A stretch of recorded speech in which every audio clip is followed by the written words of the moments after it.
This channel does not promote any violent, harmful, or illegal activities. All content provided by this channel is meant for an educational purpose only. যখন বকটুইয়ের ঘটনা ঘটেছিল বা তার আগে বালির তপন দত্তের ঘটনা ঘটেছিল, সেই সময় যখন প্রথম তৃণমূল গণ্ডগোলে, টাকা পয়সার গণ্ডগোলে, এলাকা দখল করতে হবে, এলাকায় মাতব্বর হতে হবে, তার গণ্ডগোলে যখন এই ঘটনাগুলো ঘটছিল, তখনই যদি প্রশাসনের পক্ষ থেকে, তৃণমূলের সর্বোচ্চ স্তর থেকে জিরো টলারেন্স নীতি নেওয়া হতো, তাহলে তো আজকের দিন দেখতে হতো না।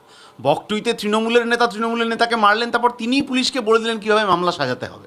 তারপরে মালদার ঘটনা দেখছি, কোনো তদন্ত হচ্ছে না। তারপরে কসবার ঘটনা দেখছি, সেখানে কে কেন এলো গুলি চালাতে, কী করলো না করলো, কিচ্ছু সাধারণ মানুষ জানতে পারলেন না। ফলে এই ধরনের ঘটনাগুলো, এলাকা দখল, টাকা পয়সার দখল, জমিদারি, এলাকায় কে তোলা তুলবে, এই মারামারিতে যে সমস্যা হচ্ছে সেটা আরও বাড়তে থাকবে। কারণ তৃণমূল প্রথম দিন থেকে অপরাধীদের ক্ষেত্রে একেবারে খোলা ছাড় দিয়ে এসছে, যেটা আর এখন এসে তারা সামলাতে পারছে না।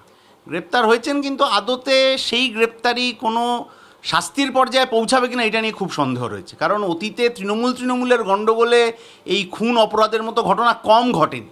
তারপরেও কিন্তু একজন কোনো অপরাধী কোথাও কোনো শাস্তি পেয়েছেন বলে আমরা কেউ কোথাও জানিনি।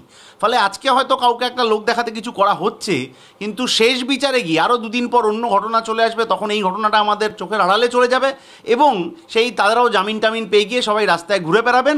প্রকৃত অপরাধীকে শাস্তি দেওয়ার যে ব্যবস্থা পশ্চিমবাংলায় অতীতে বাম আমলে চালু ছিল, সেটা গত 13 বছরে তার কোনো ব্যবহার না হওয়ার জন্যে সমাজবিরোধীরা জানে এটা তাদের সরকার, তারা তাদের মতো কাজকর্ম করতে পারছে। শিক্ষাগত যোগ্যতা ভালো থাকা সত্ত্বেও লোকে চাকরি পাচ্ছেন না, অনেক নিম্ন মেধার চাকরিতে কাজ করতে বাধ্য হচ্ছেন, এটা একদিকের সমস্যা। অন্যদিকে হচ্ছে যে যারা যোগ্যতার সাথে চাকরি পেতে পারতো, তাদের চাকরি দেওয়ার ব্যবস্থা এই সরকার করছে না। কিন্তু তৃণমূলের মারামারিতে এই ধরনের কোনো পরিবারকে বাঁচানোর জন্য সরকার ব্যগ্র।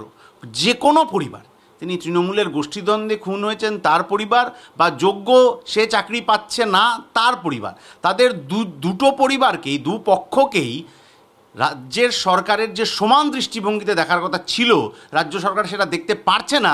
সেটা কিন্তু রাজ্যের মানুষের দুঃখের বিষয়।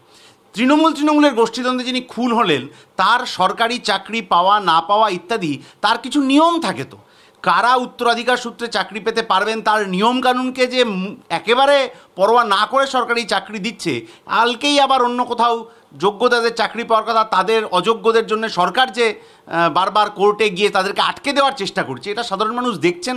এবং যে কোনো একটা সময় সুযোগে সাধারণ মানুষ সরকারের বিরুদ্ধে মুখ খুলবেন, এটা স্পষ্ট।